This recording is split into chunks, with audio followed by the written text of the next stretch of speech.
जातियों से हट करके एक चुनाव होगा, धर्म से परे एक चुनाव होगा, और वो होगा। अभी शायद लोगों को ये लगेगा कि नहीं, हिंदुस्तान में ऐसा नहीं होता है, तो मैं ये कहता हूँ हिंदुस्तान में बेशक ना होता हो, इस एक सीट पर होगा। अच्छा, जातियों पर चुनाव आपने देखा है, चूंकि आप शिक्षक रहे हैं तो आपसे ज्यादा आंकड़े बमुश्किल ही किसी के पास होंगे। तो जातियों के आधार पर चुनाव लड़ा जाता है, आप देखते हैं कि जातियों का गठजोड़ जहां होगा वहीं चुनाव जीतते और हारे जाते हैं। तो क्या आपका समीकरण है कि आप सिकंदराबाद में ये सब कुछ उम्मीदें दे रहे हैं?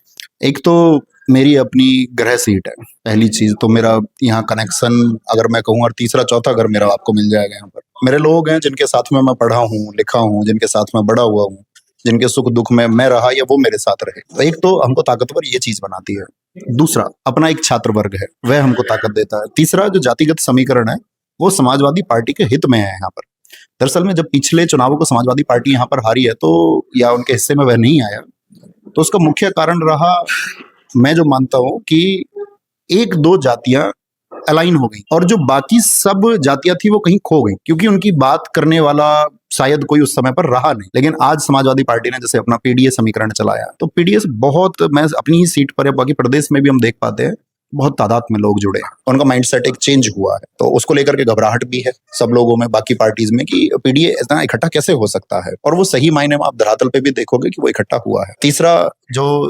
हिंदुस्तान में जातिगत राजनीति की सच्चाई है, तो हमारे होने से मैं ये मानता हूँ कि जो दावेदारी है वो और प्रबल हो जाती है, क्योंकि वो एक वर्ग साथ देता है। और अपनी अगर मैं बात करूं खुद की, तो जातियों से हट करके एक चुनाव होगा, धर्म से परे एक चुनाव होगा, और वो होगा। अभी शायद लोगों को ये लगेगा कि नहीं, हिंदुस्तान में ऐसा नहीं होता है, तो मैं ये कहता हूँ हिंदुस्तान में बेशक ना होता हो, इस एक सीट पर होगा।